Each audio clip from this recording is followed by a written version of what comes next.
For you and Moffat and Gandhi's. Skated. Right, killed her. Okay, any other ideas? I had Cerebro. Cerebro? Is that from X-Men? No, it was from like the cerebrum. Yes. Brain. Right, that's a nervous thing. Okay. Craniocyte, that's safe. Craniocyte. Corpora. Oh, it's getting too scientific. Corpora, craniocyte. I like craniocyte. We can go for craniocyte. Craniocyte, well done!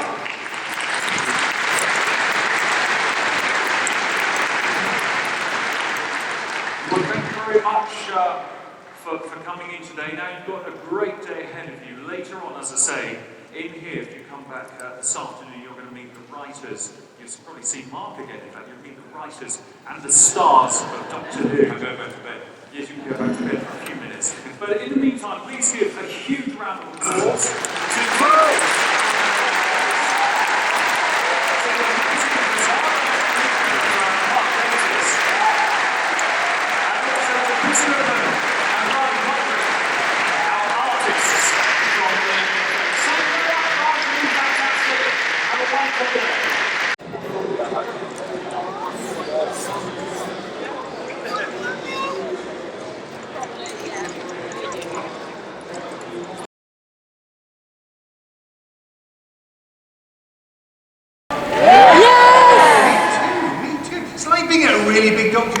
Isn't it? Marvellous.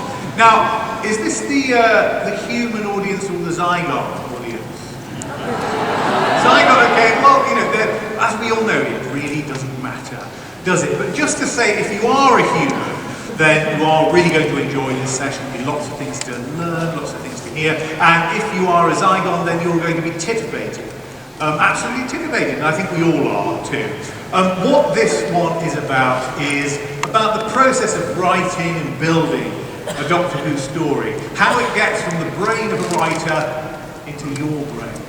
Because that's where it resides. Now, ultimately, if I say blink or listen or the Zygon inversion, then there are images in your mind now that have been placed there by those writers. If I say face the raven, there's nothing there yet, is there? But in a week's time, there will be. And on our panel today, you may learn a bit more about that, because the writer of that show, Sarah Dollard, is here with us, as is Peter Harness, who wrote the Zygon Invasion and Inversion and Kill the Moon, and Stephen Moffat, who's in charge of the whole thing. So before we welcome them onto the stage through the TARDIS doors, let's see some of their work.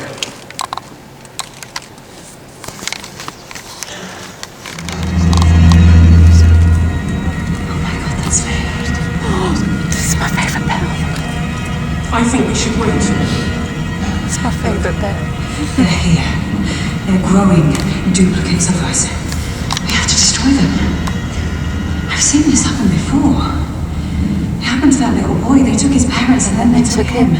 But I don't see how these are duplicates. That's not how Zygons work. They don't grow duplicates.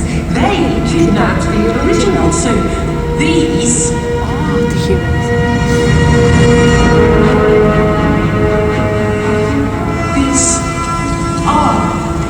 Humans. Retreat. What are you doing? Regeneration energy. The ancient magic of the Time Lords. I thought I would have to tear you apart to take it from you, but as always, your compassion is your downfall.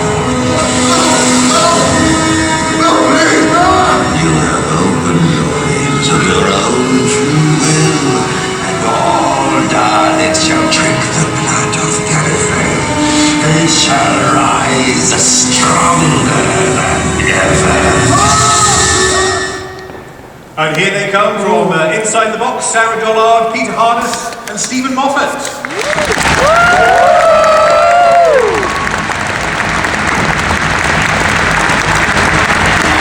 Sonic shades on. It's like a song differences. He's probably pretending to be the Doctor or something, I don't know.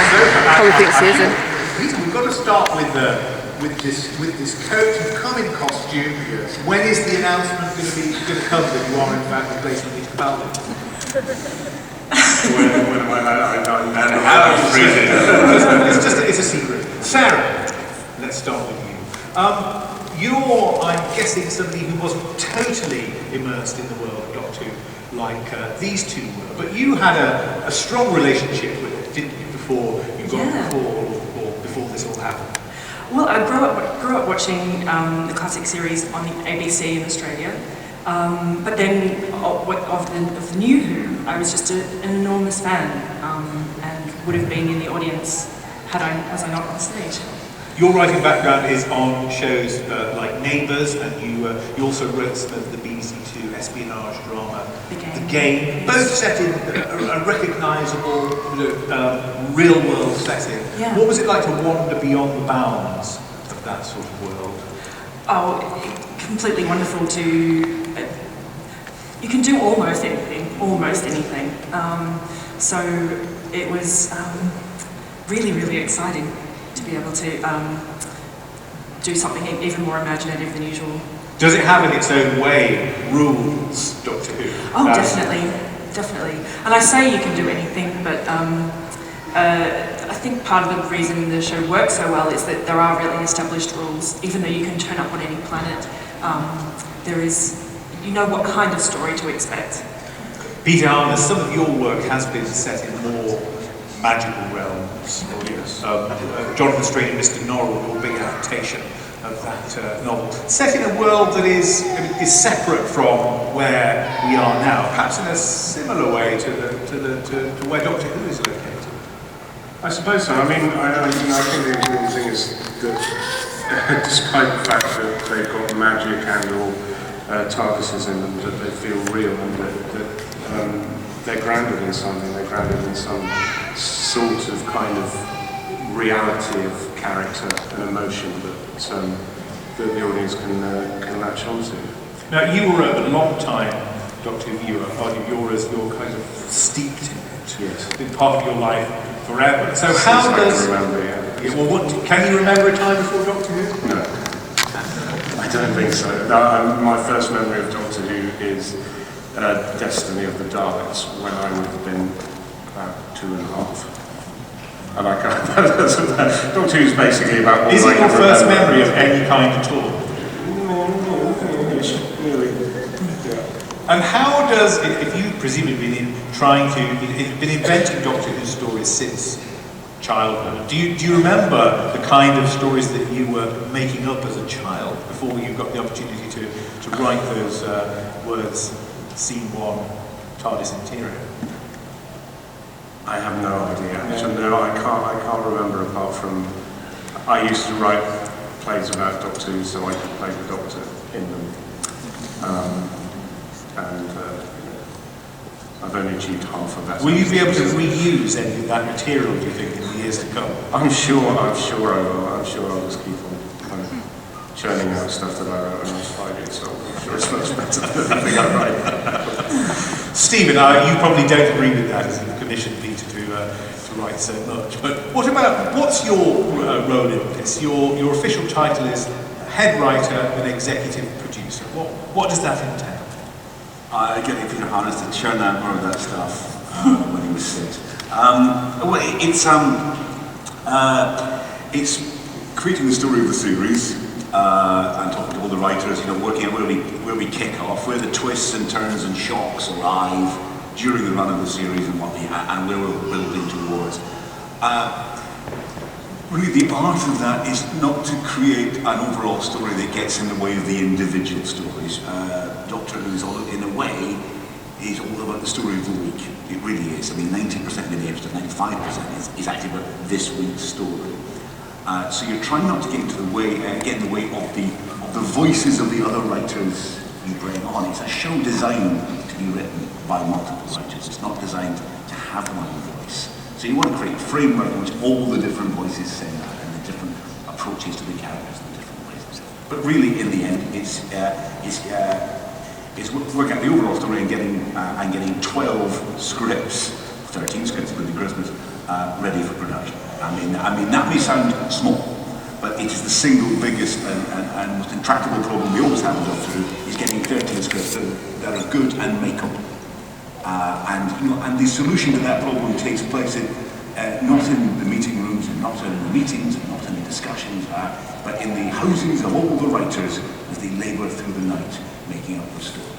I say it all the time, it's absolutely true. The single biggest imaginative leap that takes place anywhere in Doctor Who is when you go from nothing at all to a detailed description of the end product, which is what a script is. So I'm in charge of the writing element of the show, but don't imagine that means that I'm its author in that sense. Doctor Who is the show of multiple authors. So right at the beginning of the process, you're getting together ideas for what a season should be, what shape it should have, what kind of themes or preoccupations it might have. What is it that you go in and tell those who are above you in the system? Well, I've just done that with Charlotte and Polly. Brian and I have gone in and talked about what the shape of this is, what the style of it will be, and what we're going for. Really, you just want. I try to fix it in my head as the most awesome set of ideas you could ever say.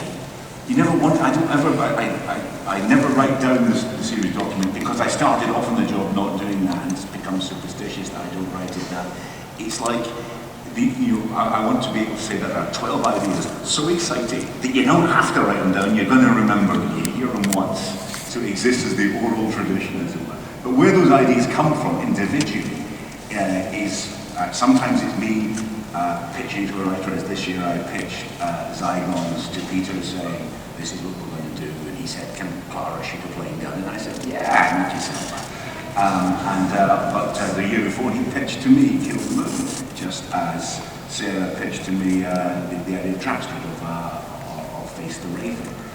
So you're joining all those up and thinking, hang on, that one we just had a serious one, let's have a funny one there, and we wanted to do that, let's lighten it up, or let's shock the living hell out of them as I asked Sarah to do.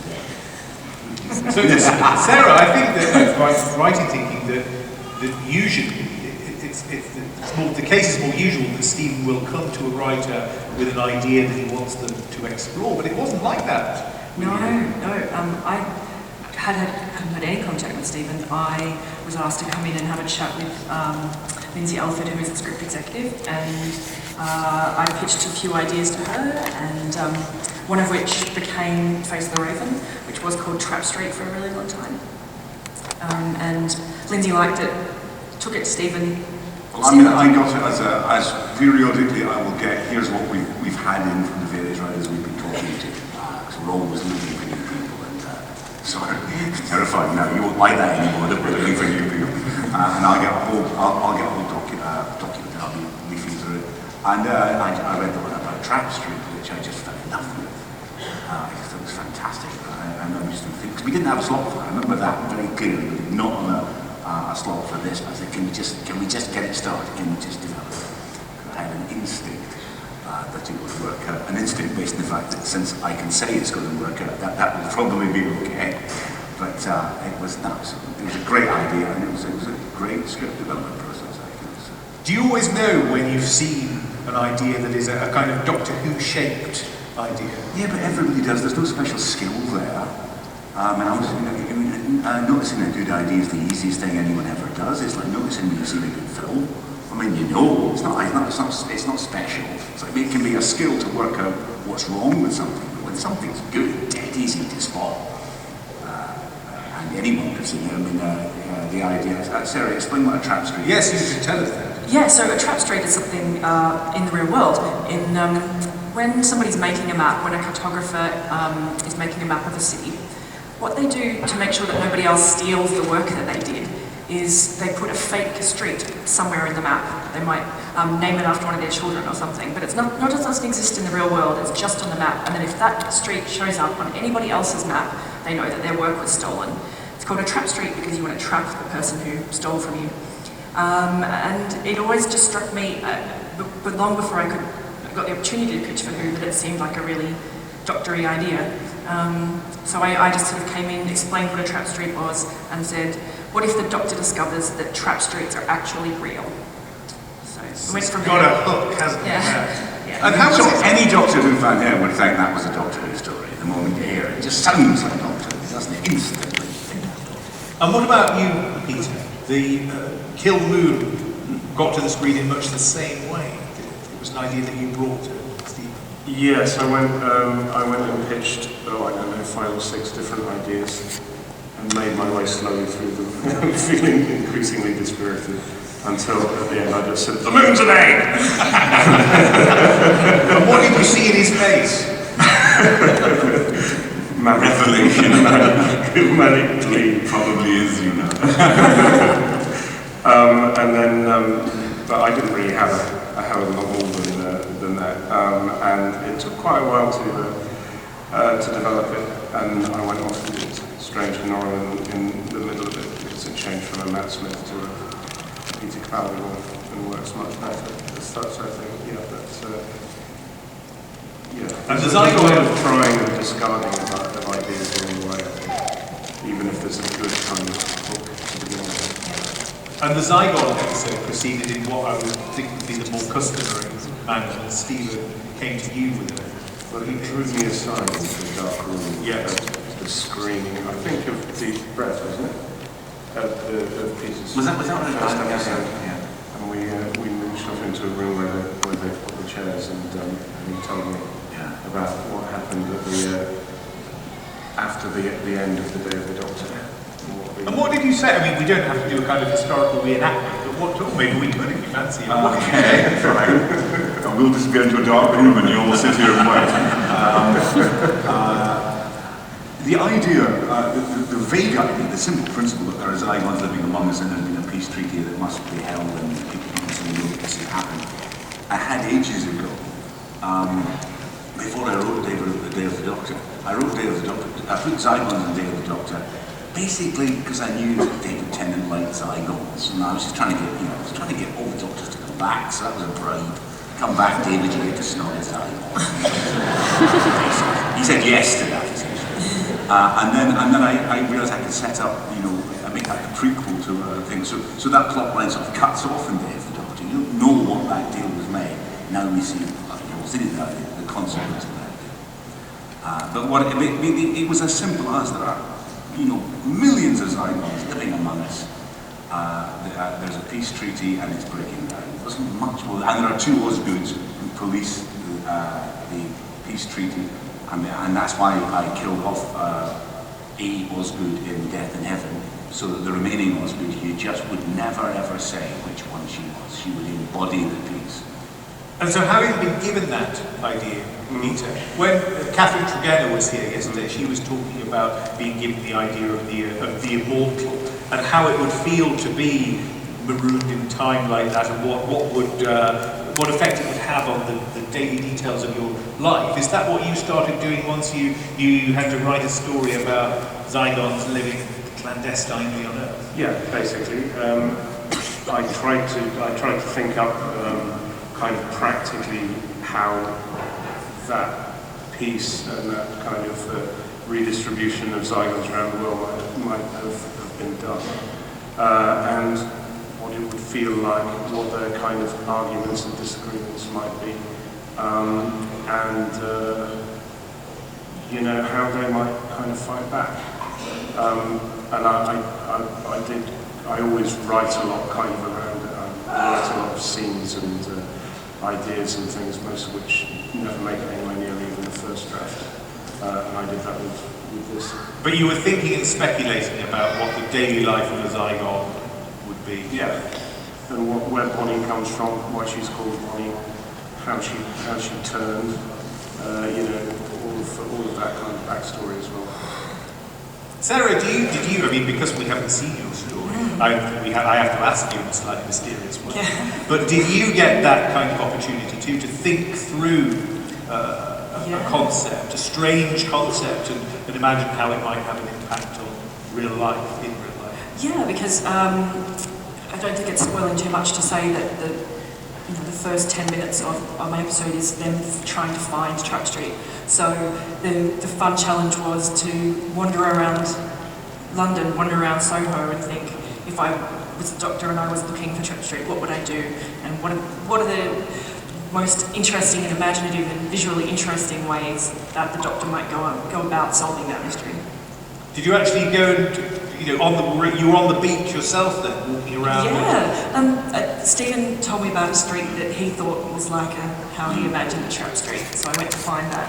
Yeah. There are places, it's amazing, especially in London, you find little tiny alleyways that lead you to whole streets that you never knew were there. And that's the sort of magic of this idea. Well, we should probably all go and do that. Yeah. Next year we should go and look for it ourselves. Some people never get back out. So what happened once this was up and running? What was the business of it, Sarah? How does it proceed? Well, I mean, to say this is a Trap Street, the doctor has to find it, is a nice hook, but then what's the rest of the episode, what's the story? So we went through loads and loads of storylines of pitching different ways of what could be in that Trap Street and what makes it interesting and what's the meat of the story. That took quite a while, that process. It was a tough one because it's got such an interesting beginning. The idea of looking for the Trap Street and finding the Trap Street, walking into the Trap Street, there's a danger that can upstage anything you find there. Do you know what I mean? It doesn't, I promise you. But it took some effort and engineering to make to make the ending match up and with the beginning. It's because it's got a fantastic, it's a roller coaster ride. And the story also had to accommodate something that pretty big change that wasn't. Oh yeah. Something there in your first idea. Yeah, well, I did a complete draft of the script when we thought that Trap Street was going to come in the series before the Zygon two-parter. So it didn't have anything really of the arc of the series in it, any of the long-running stories. And then I handed in my first draft, and Stephen called me in and said, change of plan, and moved. Well, I have to say this because the script was really good. I was really excited by the script, and I thought it did a number of things that I was planning to do in a different story. I thought, well, no, this story does it better. So we moved it up to become, the gateway into the finale, or to become part of the finale. It's sort of a kind of three-part finale, right? So now that meant Sarah had done her job so well; she had a lot of rewrites to do. Yeah. But do it again. Well, I mean, it's interesting. We were talking before. The shape of the story didn't change that much. It was very much the same story. We brought a shielder into it, and that worked really well. I think that lifted it. Yeah, that was very, very exciting to be able to write a shielder. Yeah, and that's the character we already had in it too, and we knew we were bringing back. And it's a great re-entry to the story for her. Can't say too much about that, of course. Peter, did the Zygon story undergo any great transformations? Well, it kind of kept on evolving until very, very close to the last minute. I think the first part was, I think I didn't do a lot of drafts on that, and then the second one, we got quite underlay with that, and so it was still very much a kind of evolving work until late on. Yeah. But I mean, scripts always do change massively, and sometimes you go on a very long journey to end up more or less where you started from, but with kind of better detail and it's more coloured in. The big thing in that one was not killing the body. That was the thing. Actually having the Doctor triumph just with words. Delighted to say that we did that big, big long Capaldi round, 10 minutes of what other adventure serial does that. It ends with 10 minutes of the hero just scolding the villains till they turn good. Now, the really good bit about that is, do you know who was visiting and watching that on set? The American ambassador. We have ensured world peace. I felt certain. And it is quite a political story, isn't it, Peter? I mean, was that part of your brief to make it something that had its roots very much in the in the real world? I don't think it was part of the brief initially, but I suppose as I was kind of developing it, it became very, very difficult not to tell a story which had some kind of parallels with the real world. Although I don't think it's not based on any one thing or another thing. I think it has a lot of similarities to a lot of different things that are going on in the world, and I don't think it should be too specific anyway, because the speech at the end is a very general pacifist speech. It's a great anti-war speech, and it's futility of war. And it also seemed, I don't know whether the time of it going out before Remembrance Sunday was accidental, but it's mostly accidental, to be honest. It's a fundamental statement of the Doctor's. That's what he believes. He's quite pragmatic in that speech. People will, he doesn't actually claim that the situation that the Zygons are in is particularly good. The first thing she's saying, this isn't fair, he says, oh, I didn't hope, who cares? Just put up with it. All he's saying is don't have a war. That's all he's saying. Don't fight. And it's, I thought Brother Mark was amazing performance from Daisy. And it was, that's absolutely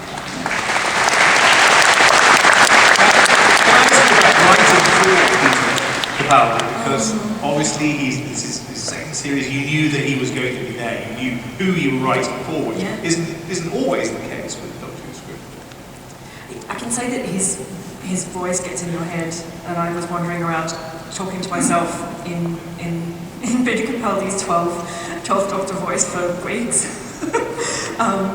which was very soothing. It's got deeper his voice as he's played it up. Right? He's listened to the first series and the second series, he's gone down. And how about you, Peter, writing for him and having to adapt, having to change Kill the Moon to accommodate a different Doctor? Well, I never really written Kill the Moon from that sort of thing. I never really got as far as putting dialogue on a page. But I mean, he's a joy. He's an absolute joy to write for. It's a joy to write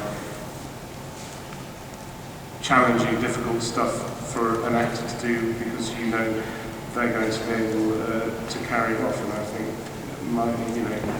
he really did that last week, and so did Jenna as well. I thought her performance in those two episodes and in general was absolutely incredible.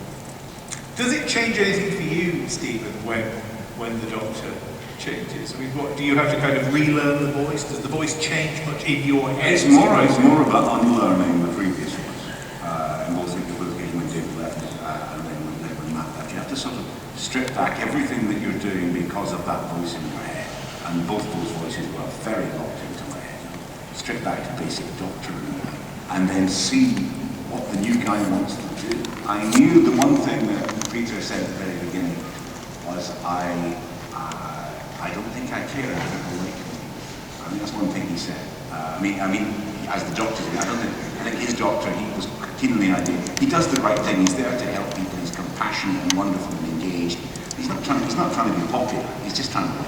He's trying to save people. He's not there. So I brought that in. But the thing, as Sarah says, that happens very quickly is the voice just gets into your head, and you stop thinking about it. You stop thinking about how to write that part. You just hear it.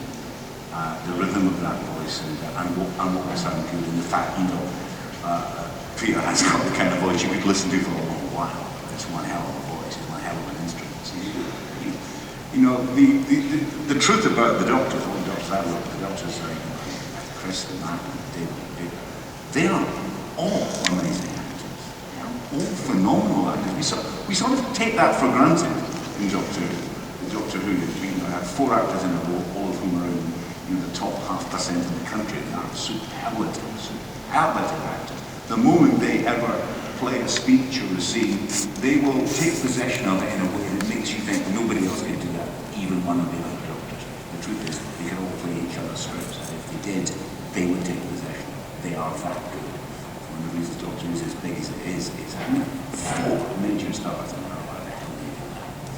Well, let's hear the voices of some of the people in this room. If you have a question for anyone on our panel, then look at all those hands going. Forrest. Oh, and look back to marvellous. Okay, so the students will go through the audience, and if you look like you're about to ask something really interesting, they'll come to you. And look, it's happening already.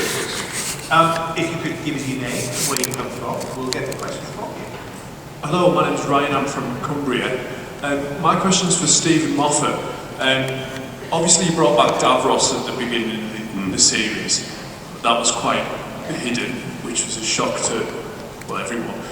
When Davros was in the 4th series, I remember the trailers, it wasn't very hidden. I remember they tried to hide it. They had a half Dalek, half man shadow, which was obviously Davros. To a certain category of human being to which you and I belong. Obviously, yeah. But my question is, what made you choose to keep it so hidden that it was Davros, and how difficult was it to do that? Well, I have, and some would say too much of an obsession for wanting people to enjoy the show in the moment. You know, it's one of the things is I always kind of think that, you know, the reviewers come in and watch the show and they get the privilege of being surprised and shocked and everything's brand new, and then basically the audience gets the second-hand version, somebody else's thumbprints all over it because they've heard about it. You know, there's a perfectly good argument to be made that you should give away more of it before it goes on for publicity. I know Richard Curtis always says, put all your best jokes in the trailer. It doesn't matter if they're surprised, it matters if they show up. And he's a lot cleverer and a lot richer than me, so maybe that's the way to go. But I like the purity of the storytelling experience. Sometimes I'm aware we have to get tabloid stories, we have to get people covering it, we have to lure people to the show. So it's a bit of a balance, and I find it a hard one to get right, to be perfectly honest. But I mean, as a member of the audience, I love to be surprised, and I love not knowing what's going to come. Is that what you feel like? Yeah, definitely. Yeah. Well, I think the only real way to do that is to read absolutely nothing but Doctor Who, but always promise to watch it. Thank you very much. Okay, we've got one further back on the aisle. Do I see? Yes. Stand up and the mic will come to you.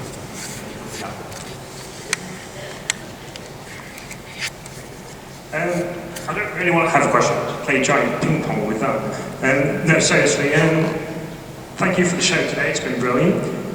My question is, you've just mentioned that the voice of the actors gets into your head. But what about when it's the very first show and the very first words that they're saying? How much of that is scripted and how much of that is actually the actors just improvising?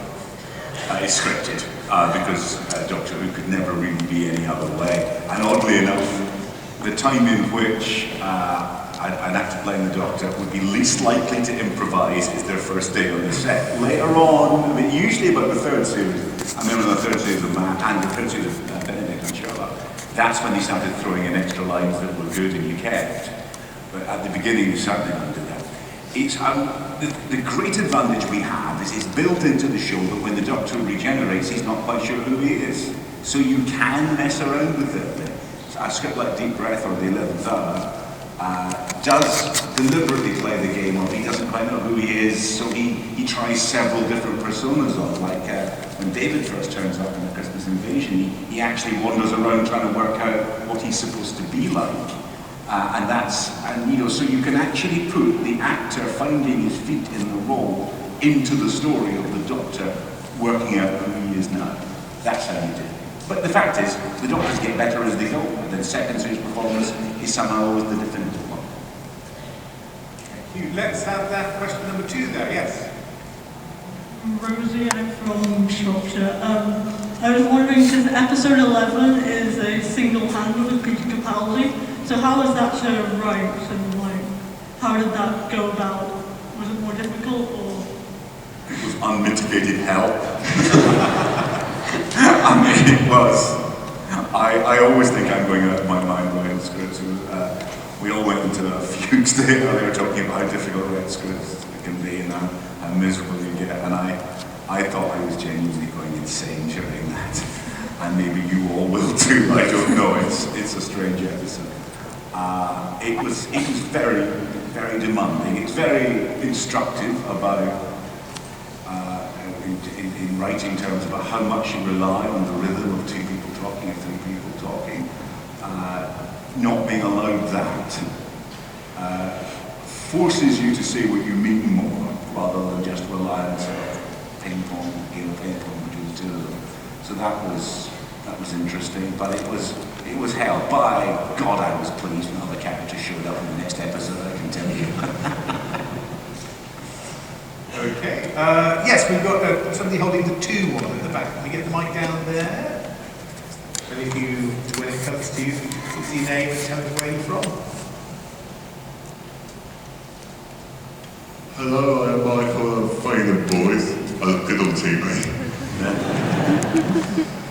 Yeah, my question is, I'm a long-time fan of the Daleks, so I want to know, why haven't you stopped using the multicoloured paradigm Daleks? Why haven't we stopped? Because I haven't seen them since Asylum of the Daleks, so I would like to know why. I guess because I wasn't convinced that we necessarily got that right, if I'm honest. Not anybody else's fault. I thought making the Daleks bigger and bolder would be an exciting thing to do. And it is in person. Those props look amazing when you go to the office and look at them. Put them on television, it just makes the Doctor look smaller, and that's not useful. And when I got all the Daleks together and wandered around them for Asylum of the Daleks, I noticed that I actually thought the very, very 1960s original probably looked the best, because it was deliberately little. It was something quite sinister. In fact, it's small. It wasn't human scaled at all. We will use those paradigm Daleks again. It's just, I forget why we didn't particularly use them in that one. The idea is to keep them on as a sort of officer class. But I'm certain they will be back. If you pop down to Cardiff, you can see them in the Doctor Who experience. It's still they're in our lobby at the studio division. Cool, thanks. No worries. Okay, we've got one at the back. I think somebody in a Fez.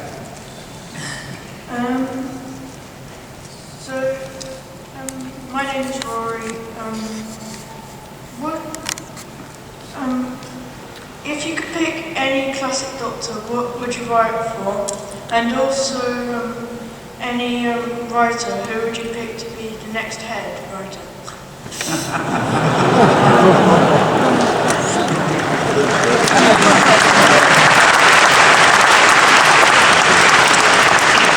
I cannot imagine the pressure I would put on somebody by even attempting to answer your second question. I remember the pressure on me a long time ago. The first one, the classic. Well, I've written for a lot of classic Doctors now. I suppose I would quite like to have written for Patrick Troughton.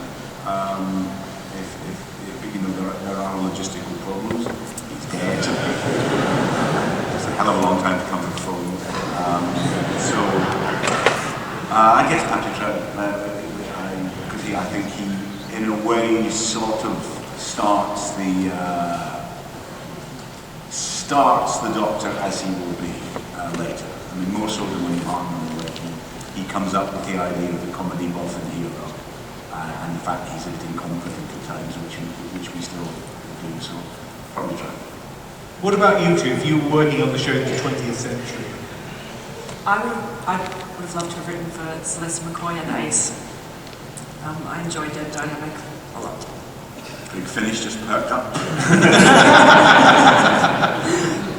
And I think I would have liked to have written for Troughton as well, because he was such a fantastic actor, I think. And in a lot of his stories, I think he's bringing his acting to a script and to move the script along and kind of make it more interesting to watch. And it would be lovely to give him something just to kind of explode with, I think. And I think he was an incredible actor. Let's have some more. Ready right at the back. Give us a big wave. I'll use. Oh, that is right at the back. Any stewards fancy the challenge of getting up there? Right at the top. Well, let's have one from down here while they get to you, shall we? Are there any? Okay, oh yes, let's have that one, number 2, and then let's go over to you at the top.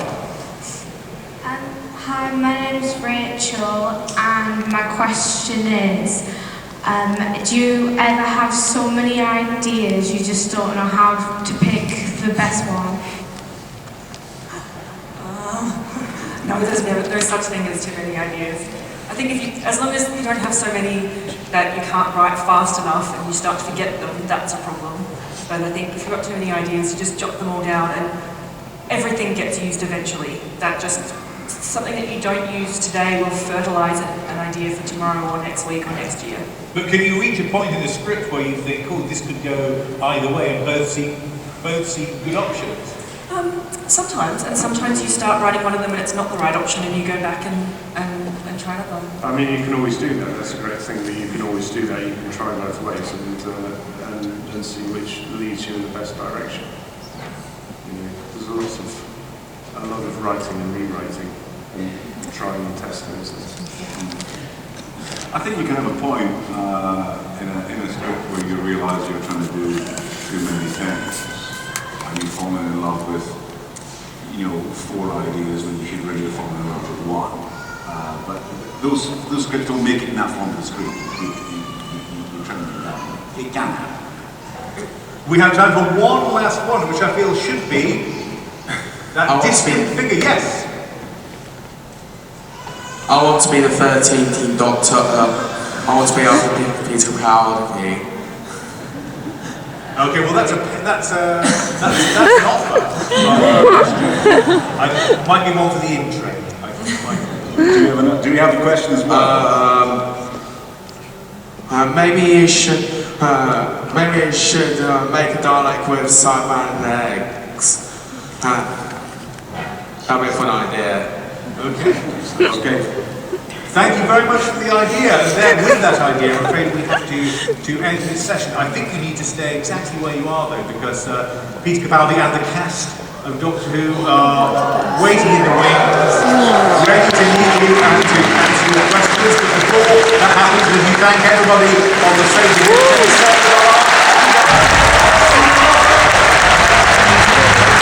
Should we try and get a better scene?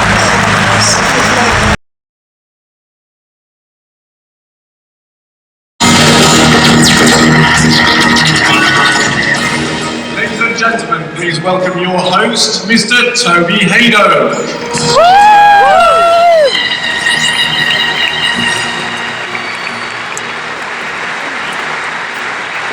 Hello everybody.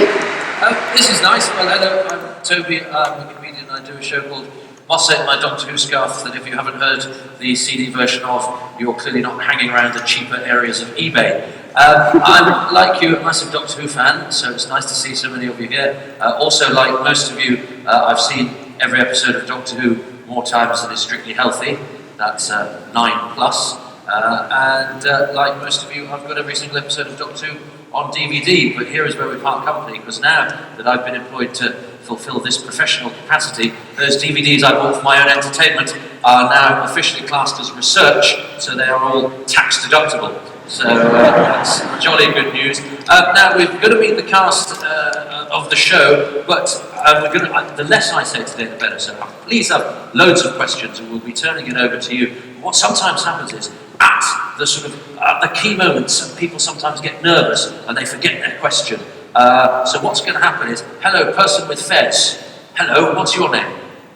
Hello, Joshua. You're going to be my wing person today, Joshua, and I'm going to give you a question, which is a question nobody ever asks anyone that's ever been in Doctor Who, which is, what's your favourite...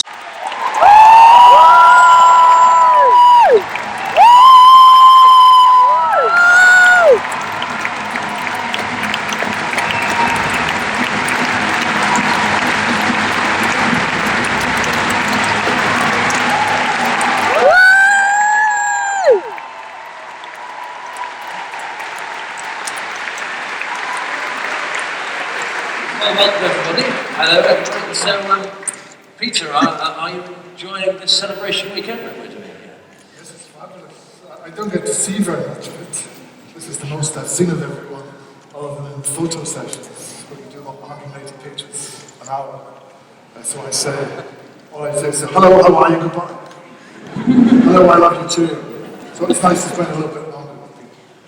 Well, and of course, as Doctor Who fans, we all love the episodes that we've just seen, but we also go, oh, what's coming next? So Jenna, what have we got to look forward to in the episodes that we haven't yet seen? Lots of things that I can't tell you anything about, really. We have Mark Gates's episode on tonight, very soon. In fact, you should all maybe leave now so you can be able to watch it on time. And is it one we should be looking forward to? It is. Very much so. We've kind of done something unusual for a Doctor Who episode in which we've broken the fourth wall. And I'm so scared to say any more because Stephen is sat a couple of seats away from me. We will leave it there. I can't fire you off Queen Victoria. That's true. Okay, let me tell you. And so, Michelle, as somebody who's relatively recently come into the strange, crazy world of Doctor Who, how have you found it? And has the response been what you expected? It's been amazing, and I've never been paid so much more in all of my career, and I'm very, very grateful for that. Thank you for liking me.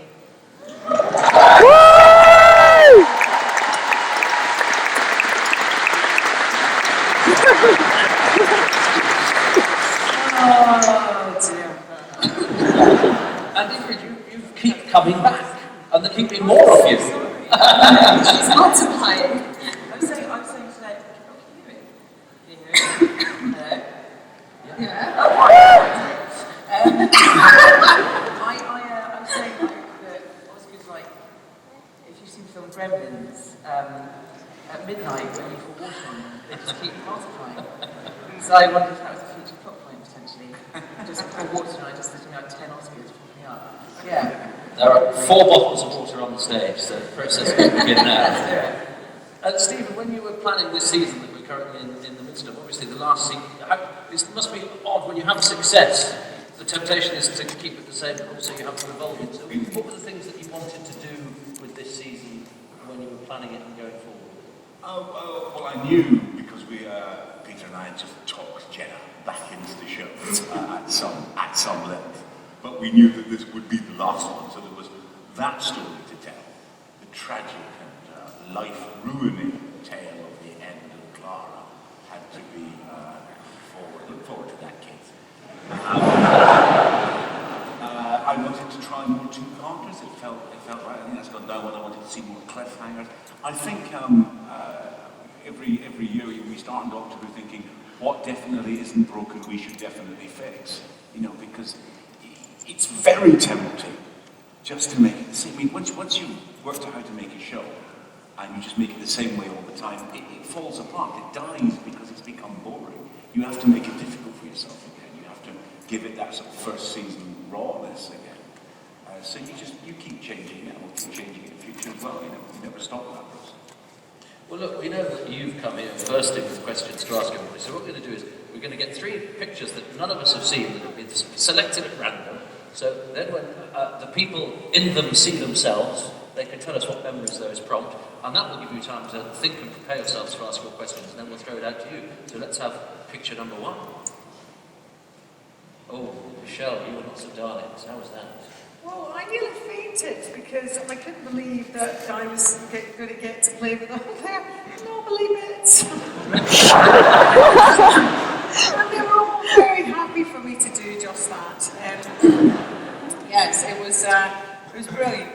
It just, it was a dream come true really. When I walked in that day and saw all these incredible versions of the Daleks over the years. So it was a big thrill. And had it always been the plan, Stephen, to bring Missy back so quickly after last season's finale? I knew we'd definitely bring her back. I mean, I don't suppose anyone was remotely convinced by that death scene. But the fact that she'd been such a huge hit, Michelle had been such a huge hit in the part. It was more as I was thinking through the Dalek story and the Davros story, the Doctor and Davros. I knew that the Doctor would be locked up with Davros, and I wanted loads of that. And that Clara would be trying to rescue him. I just thought if Missy was there, Missy being the closest equivalent to the Doctor, who isn't the Doctor we have in Doctor Who. The only difference is she doesn't mind killing people like flies. You know, apart from that, she's very like them, so she could take on that kind of role. And you know, it's if something's a hit, bring it back fast. You know, you don't have to hang around. Well, let's not hang around for the next picture. Oh, Osgood. We don't know which one that is, though, do we? No, we don't. She's the one on the left.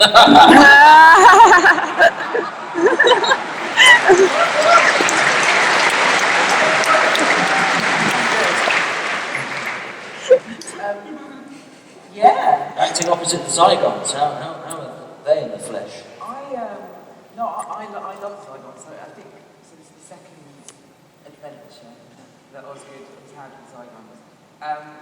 I love they are scary, but they do have this I don't know if this is appropriate actually to mention this in a room full of families.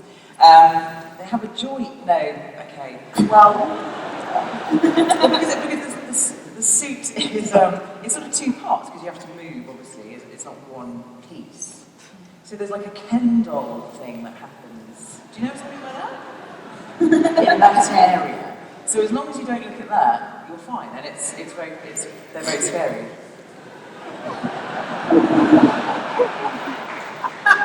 I'm so glad I got that. We're all going to rewatch the Zygon version in a whole new way. Well, Peter, talking of the Zygon episode, like most Doctor Who fans, I live in the internet, and after that magnificent speech of yours at the end of that story, I mean, how long did it take you to film that scene, and how do you pace yourself as an actor? Because there's a lot of emotion and a lot of physical stuff going on there. I think we did it in a day, didn't we? It was for these guys who had to stand around and listen to me do it endlessly, time after time after time. The funny thing was, it was a day when, for some reason, we had an enormous amount of visitors on the set. So every 5 minutes I'd have to go and say hello to someone and say and show them around the TARDIS. And it was the one day when I needed sort of absolute concentration. It was the day that the American ambassador chose to visit the set. So that was quite strange because we suddenly had all these security people and Humvees and whatnot. And the American ambassador sat and watched that speech and gave it a round of applause at the end, which was really sweet. It was an extraordinary opportunity to do a wonderful piece of writing. I thought it was so brave of Stephen and Peter to put together a speech like that and to have it on television and to have someone speak so passionately and also to say, we're going to have 10 minutes of someone talking. That's quite rare. And one more picture, and then we're going to open it to you guys. So the last visual stimulus we have is... Vikings! You with Vikings, Jenna. Vikings on a spaceship. Only in Doctor Who. That was a fun day.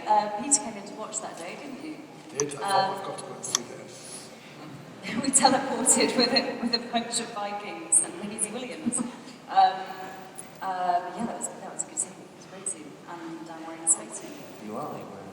And it was Jenna's first day with Maisie. It was great because Jenna came to me and said to me, "She makes me feel old." I said, "Welcome to my world." Well, listen, everybody. We've got some people with paddles. So I know you've all got a question, but if you are given a paddle and a microphone, your paddle will have a number, and I'll say your number, and that will be your cue to speak. And we'll try and get through as many as we can. But paddle number 1 is going just about over there. And if you could say your name and where you're from, then we can identify and follow you home. Should you say anything you don't like. So, number 1. Hello, I'm Sarah. I'm from Germany, and apparently I'm number 1. It's very nice. So basically, the Doctor has gone for hell several times, not only this season, but the seasons before that. And I'm always asking myself where he finds the motivation to actually go on. I mean, obviously, his companions are very important to him and the thing he wants to travel with, but I mean, how, after all this, does he still find the strength and motivation to do the things he wants to do? So how does the Doctor still have the strength to keep going after all he's been through? Well, first of all, he's not a human being. So it isn't made of the same stuff, made of some of the same stuff, not all of the same stuff. And he's, you know, like all of us, he's a creature of he's made of stardust, but perhaps even more so. So I think with the opportunities he has to stand on the edge of the cosmos and see the terror and the beauty of the universe, it's something that's irresistible and that keeps driving. And also the understanding that no life is without pain. I'm very cheerful. Because he's a Time Lord! That's why. Because he can just go on and do those things. Yes, he's very special and tough, sensitive, and all of those things. Is that something you consider, Stephen, when you're writing, that you put your characters through the mill and you have to keep finding reasons for them to carry on their journey? Is that what is difficult? Well, I mean, the Doctor is defined by the fact that he does carry on the journey. I mean, he doesn't let anything like that put him off. I mean, he entirely accepts, as Peter said, he entirely accepts some of this will be hell. There's part of him that is interested in how much hell he can put up with. He's fascinated by everything. He's an adrenaline junkie at an extreme level. He knows that if you keep jumping into volcanoes for fun, you might occasionally get burned. He understands it. But as Peter says, and quite correctly, he survives and goes on because he is awesome. Number 2. Hey, wow, this is really weird. So this is for Peter. Nice to meet you, sir. I'd just like to say first of all, so you are my number 2 Doctor. Number 1. I was going to message you, but I couldn't find the right hoodie, so you know. Number 1 being Tom Baker, you, and then Matt Smith. My question is, who is your favourite Doctor and why? I love them all.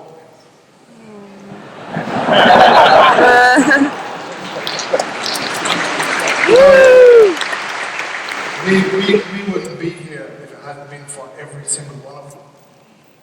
Every single one. In every single moment, in every single version of the show. When it was loved and unloved. That's what got us here. So, you know, for me, personally, I owe a debt to all of them. So, I love them.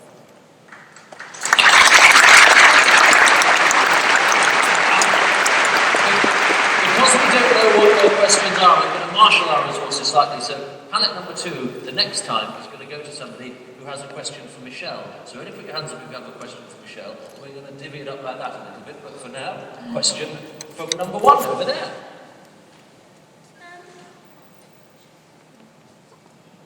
I'm Ella, and I want to ask you what your favourite episode is, and I've got something to give to Jenna. So while Ella makes her way, what are your favourite episodes? I love the 11th Hour and Vincent and the Doctor, and also the Snowman and Listen. I'll stop now. Stephen? Oh God, I can't have a favourite episode. I love them. They're actually all officially better than each other. I like the one I'm watching at the time. That's the one that's Well, Michelle, we got asked this before, Michelle, and we had to stop the panel. Yes, I was happy about that. Because it's impossible to answer, really. You know, they are all amazing. Each episode. We don't know what Ella's got, but here she is. Thank you, Ella. Oh, wow. Thank you so much. Thank you. It's lovely to meet you.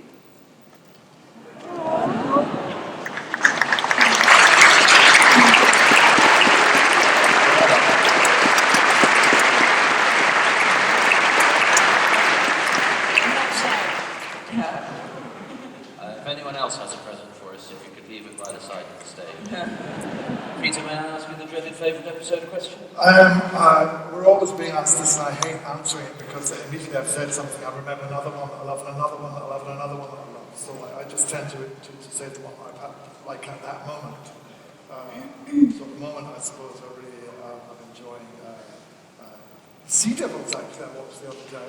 That's good. I thought it was great, and I was very excited watching that because the reason that I watched it was in a forthcoming episode with a wonderful actor called Don Sumpter. And I often ask the actors, I said, have you ever been in Doctor Who before?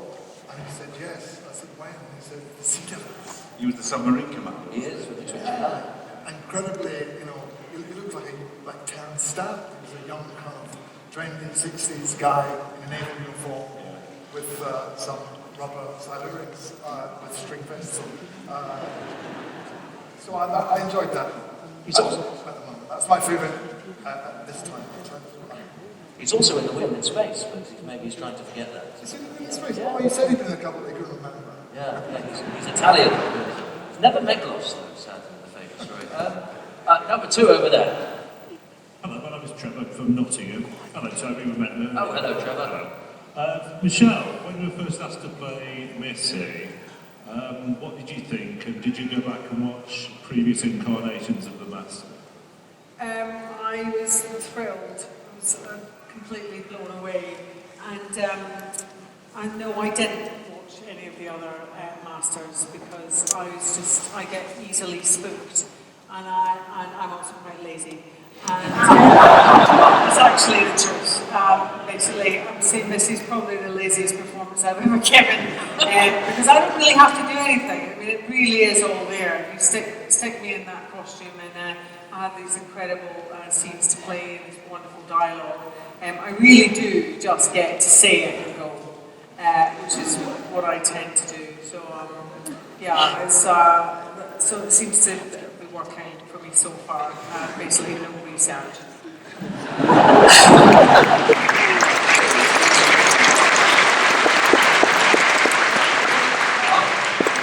I genuinely can't see where number 1 is, so I'm going to have a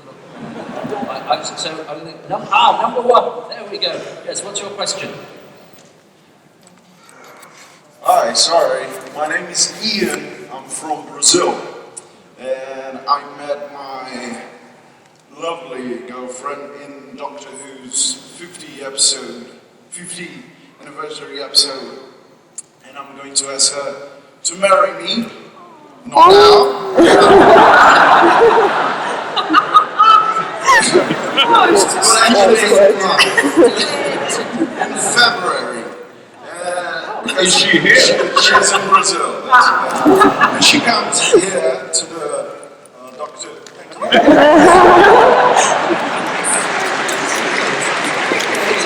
So, she will come and visit me in London in the Doctor Who experience, and I'm going to propose to her. And I wanted your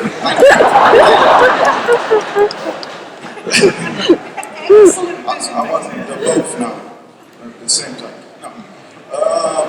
And I wish, if it's possible, for you guys to help me make a video for her that I will show with all the friends, asking her to say yes. Can I? Well, you just made one, mate. You just have. Would you say yes, please? Say yes. Say yes. No, actually, say yes. Could I go there and record you saying yeah? No, we'll just do it this way. Can we get a white shot of us and we'll all shout say yes? What's her name? Carla. Carla. Carla. Okay. Up to. Where's the camera? Where's the camera? Where is it? Straight ahead. Oh, there. Yes.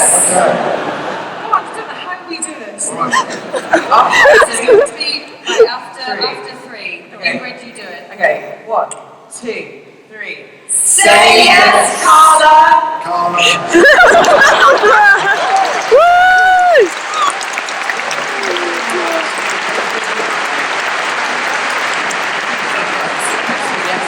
No, it's not the the time to mention the live webcast to Brazil. So, number 2. Question from number 2 down there. This is for Gemma. Gemma. What's your favourite Doctor Who episode? That I have been in. I would say I have a special place in my heart for the Snowman. I think because it's one of the first I filmed as, well, there's one of the Claras, technically. And so for me, the image of the TARDIS on a cloud with a big spiral staircase is very romantic and fairy tale. So that one is very special for me. And also listen, even though I hide under a bed. Anyways, yeah, listen and the Snowman.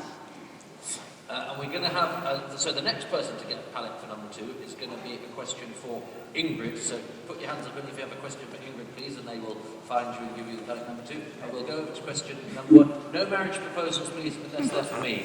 So number 1. Hi there, my name is Greg and I'm from Hawaii. And I have sort of a combined question for either Peter or Stephen. So, in the beginning of series 9, Peter comes in on a tank playing a guitar. And honestly, it's probably one of the best entries I've ever seen in any film ever. So my question is, and you see the Doctor repeatedly playing the guitar throughout the series, so is that Peter developing the character yourself through the Doctor, or is that more in the writing from Stephen? We had no idea he was going to come in a tank. Yeah. To this day, I'm in shock.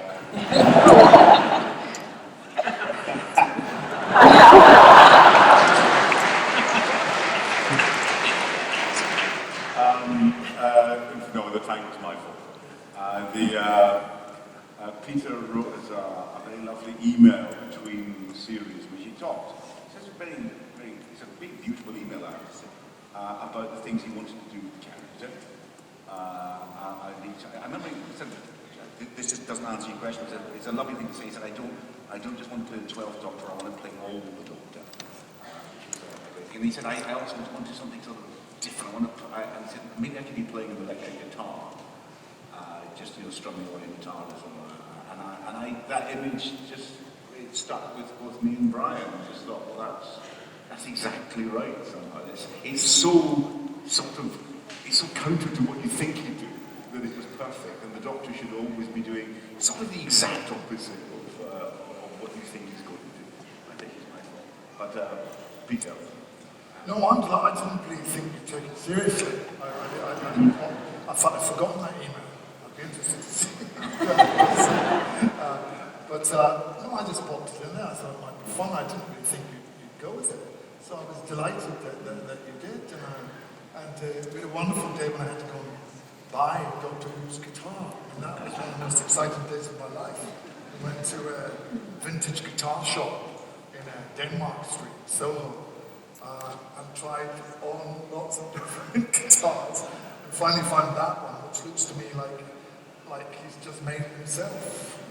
And I just like the idea that he played a bit like a teenager, and he was too loud and all that. And it's just fun. So thank you for following up on that idea. Thanks for that question, and a perfect illustration of cultural differences. And that question was asked in that way by an American gentleman. We had a similar question asked yesterday by somebody from these shores who just said, "What's the deal with the electric guitar?"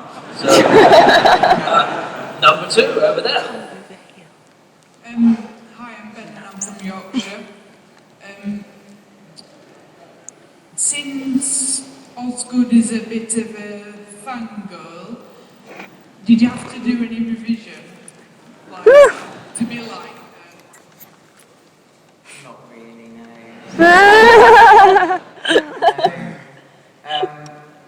In all seriousness though, my first episode was the Day of the Doctor, which is the 50th anniversary. And I remember there was a scene where John Hurts, the War Doctor, and Matt and David were walking towards me, and it was like a hero shot, and there were 3 of them sort of striding in, and there were Daleks exploding everywhere.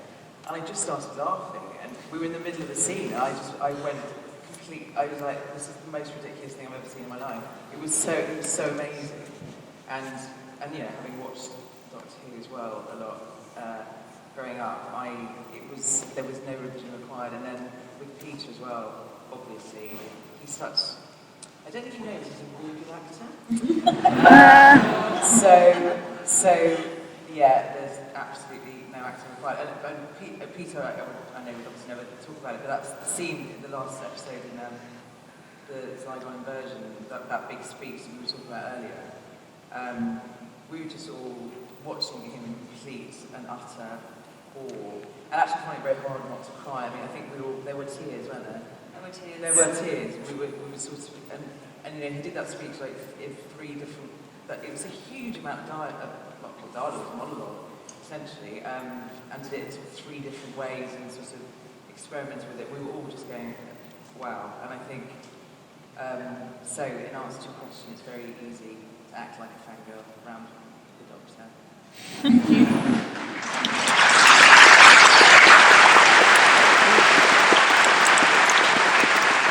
Now look, we've gone all the way to the back onto the right seating for question number 1 over there. Hiya, I'm Bruno from Manchester. My question is, what do you prefer, the sonic screwdriver or the sonic glasses?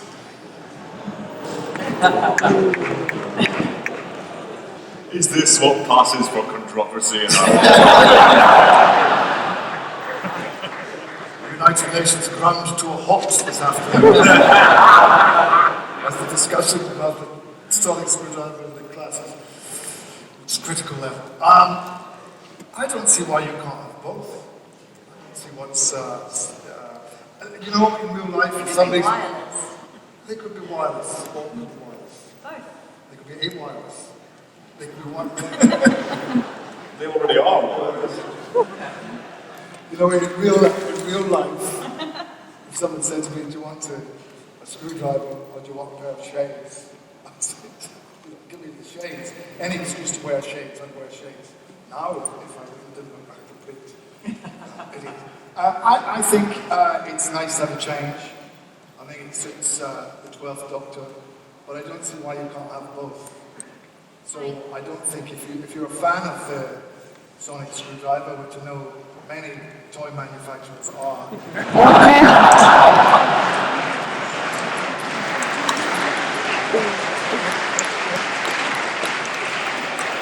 And I think they may have started a petition, I don't know. Can my sister ask a question too, please? Pardon me? Can my sister ask a question too, please? Yes. Finish talking.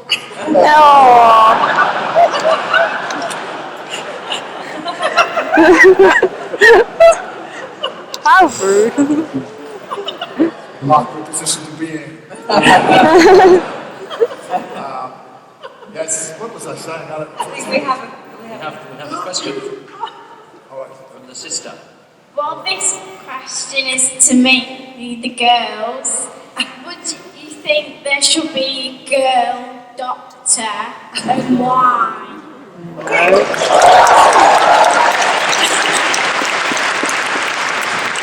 Peter is sitting here, right? And he's the most amazing doctor I think we've ever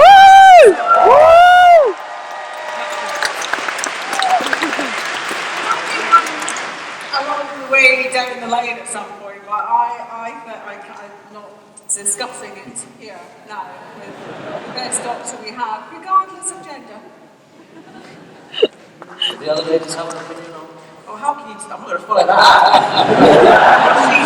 What she said. Ditto that. End off. Please. And so we're going to wherever number 2 is, which is... Wave waggle number 2 if you've got number 2. There you are, over there, look at that. So number 2 over there, what's your question? Hi, sorry. My name's Cameron, I'm from Devon, and I'd just like to ask Steve a question. And the question is, what's it like working on Sherlock and Doctor Who at the same time, and what are the differences between them? Oh, hello, me. Sorry, you being distracted by yourself on television.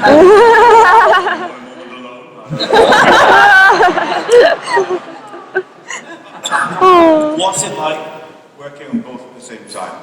The fact that I am insanely lucky and privileged to be working on those two shows at the same time does not mitigate the fact that it is hell. Right? It is when the two of them crash into each other, which they're going to epically next year. It's really, I mean, it's properly hard. It is properly hard.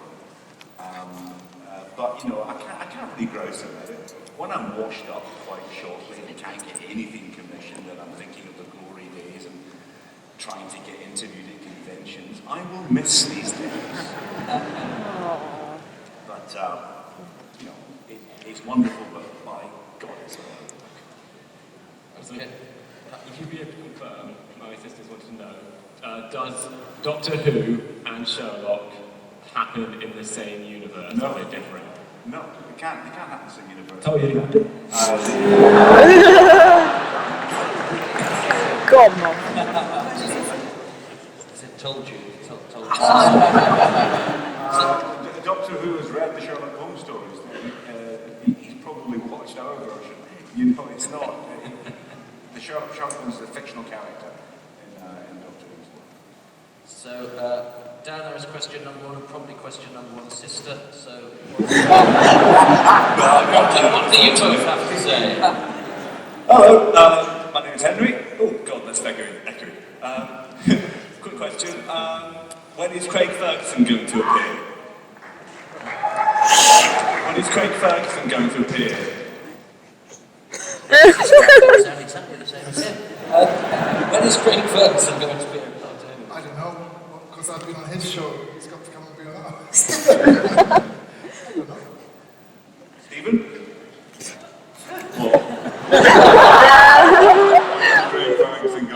Are we boring you? I don't know. I mean, I have no plans at present. It sort of doesn't work like an exchange system. We can't really do it that way. Question number two. Come over here. Oh, yeah. Well, hello, it's Joe from Swindon. Let's put this down a second. My question is for Peter. If you could choose any classic serial for your Doctor to go back to, what would it be? The classic series. Again, that changes from moment to moment, but I would say, this morning I said Daleks Invasion Earth, but now I think Ark in Space. Good choice. Thank you. We'll give the next ballot number two to somebody who has a question for Jenna. And in the meantime, we'll go to ballot number one from Ballots not, it doesn't matter what it is. Number one, over there. Hello, I'm Tamsin from Warwickshire. Thank you. I wanted to ask a question about the music production, which is unfailingly wonderful as a score. I'm sort of sorry to not see it represented on the panel today in any way.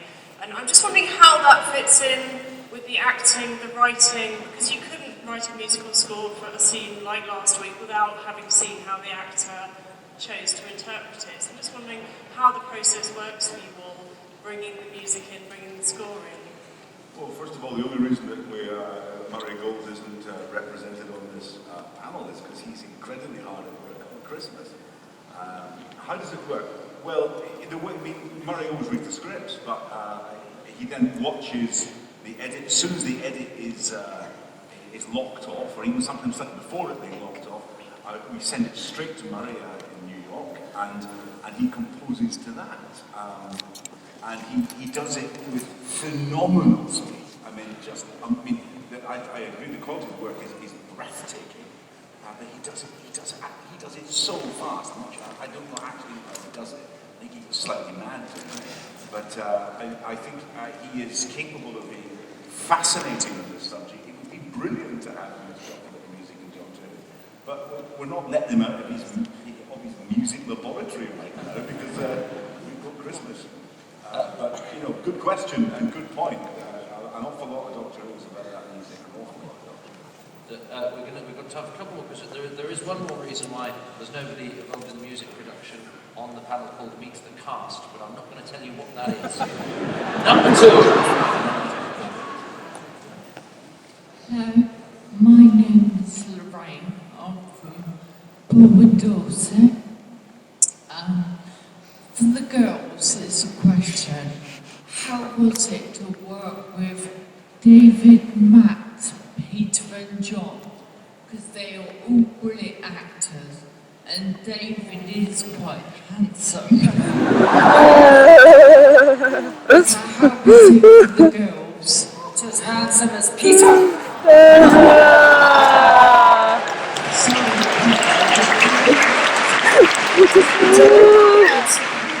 What I like about that question is how many actors who played the Doctor you managed to offend in one go. Matt, Peter. It's I was like what Ingrid was saying earlier when you were talking about working on the 50th. It happened to me on the first day. I think it's not so much. It's more being with 3 doctors. I mean, one doctor is kind of quite. I was trying to find some way to. But then when you suddenly get 3 doctors doing a head turn in unison and looking at you, I just fell to pieces. Like it took quite a long time to actually get the takes done because I literally turned into a giggly, ridiculous mess because it was just so fabulous and also so strange to have 3 doctors like looking at you at once. But yeah, it was a lot of fun to film between those 3 scenes. But to be honest, I spent most of my time with Stephen really during the 50th because then the 3 doctors were over in the corner having like doctor talk. We were like, hey guys. That's true.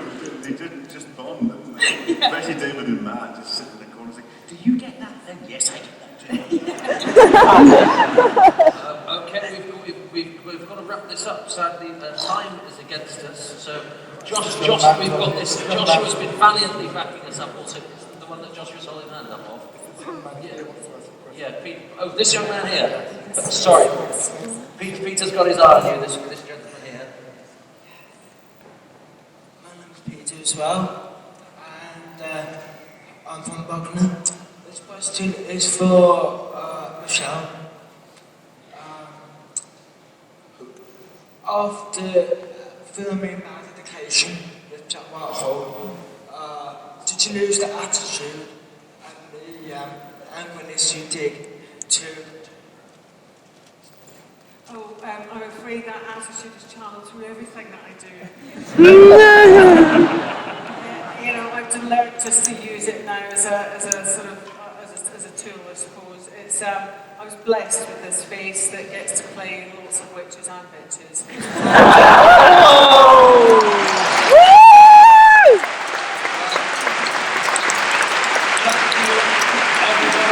Joshua valiantly had our back show. We didn't need to. A real round of applause for Joshua for being there as well. The song lady is Laura, who's been valiantly working over there. So thank you, Laura. We can have a round of applause for Laura and a round of applause for Peter.